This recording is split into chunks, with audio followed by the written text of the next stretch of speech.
limits, man. Okay, calm down. And what are your thoughts on the recent revelation that Israel killed 3 of its own hostages?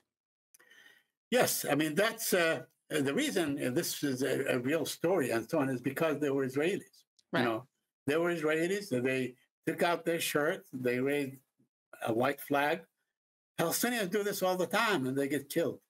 You know, nobody cares but this time they turned out to be Israelis. The Israelis never thought for a moment that there would be 3 soldiers who managed to escape, or 3 Israelis who managed to escape, and reach out, you know, and call them and talk to them in Hebrew and do all these things, and then they get shot because that is their policy: shoot first, and shoot second, and shoot third, and then maybe find out what the hell is happening. So that is really a great deal of evidence right there for anyone that doubts that Israel kills and shoots indiscriminately without giving it a second thought.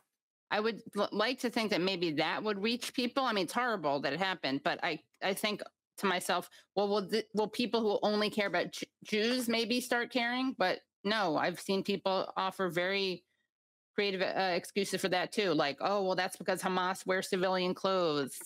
Right. Well, I mean but in the end, we find out that these were 3 Israeli hostages, or 3 Israeli soldiers that were taken hostage. So, but they do this to. They have done this in the West Bank. 3 weeks ago, they shot an Israeli undercover agent or whatever, thinking that he was a Palestinian. Right. Yeah. Right. Yeah. And they also attacked the Freedom Theater in Jenin. Yes, they killed. I think they destroyed the theater. I don't know if they killed anyone, but they destroyed the theater. I don't. They already killed one of the guys. They killed one of the guys, but right. And this time they definitely kidnapped someone, but I think they released him. They beat him up, but that's what the Palestinians deal with day in and day out, everywhere, not only in Gaza.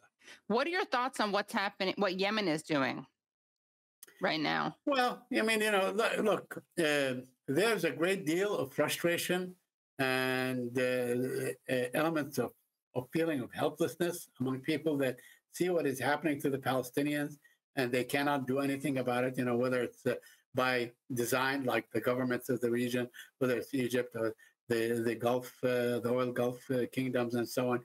The Yemenis, on the other hand, you know, they feel they can do something about this. They feel I'm not saying right, wrong, or indifferent. You know, but I'm saying that these are the elements that basically motivate people like the Houthis to do what they are doing. You know, this feeling is probably rife all across the Arab world, because people see what is happening to the Palestinians. They see the injustice that has befallen them year after year after year. You know, not only recently, but time after time, all through the time and so on. The Palestinians have been hit and chased by the Israelis since 1948, right?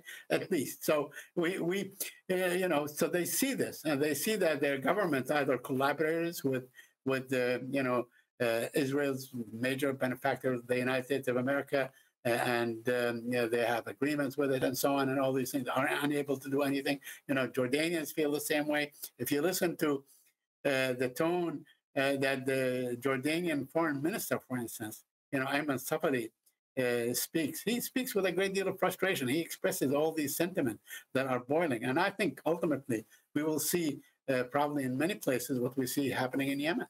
Now the U.S. is announcing Operation Prosperity Guardian. Yes, Prosperity Guardian, which is, you know, I guess a coalition that includes the Canadians, the Brits, you know, the usual, France, the Italy, usual suspects, you know, and with Bahrain, you know. No less, Bahrain is it is basically a U.S. naval base. So, yeah, I think it's very dangerous because this is definitely accelerating the tensions in that area, which is a volatile area. A great deal of the world energy supply goes through that part of the world. So it is very dangerous. It's, you know, the U.S. should be pursuing peace. I mean, the one thing they should be doing really is call for a ceasefire and enforce it. Then we will see all this stop. That's how it could stop.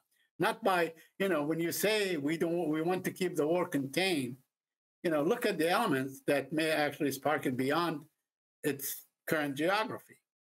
And it is this vicious, destructive Israeli attack. Israel has used more bombs, on Gaza than any other place in history in such a small period of time. So it is probably, the most bombed place on earth is Laos and Cambodia, but that was, over a long period. That's when the B-52s would go out and carpet bomb a place. But this is really as close as anything to that kind of campaign.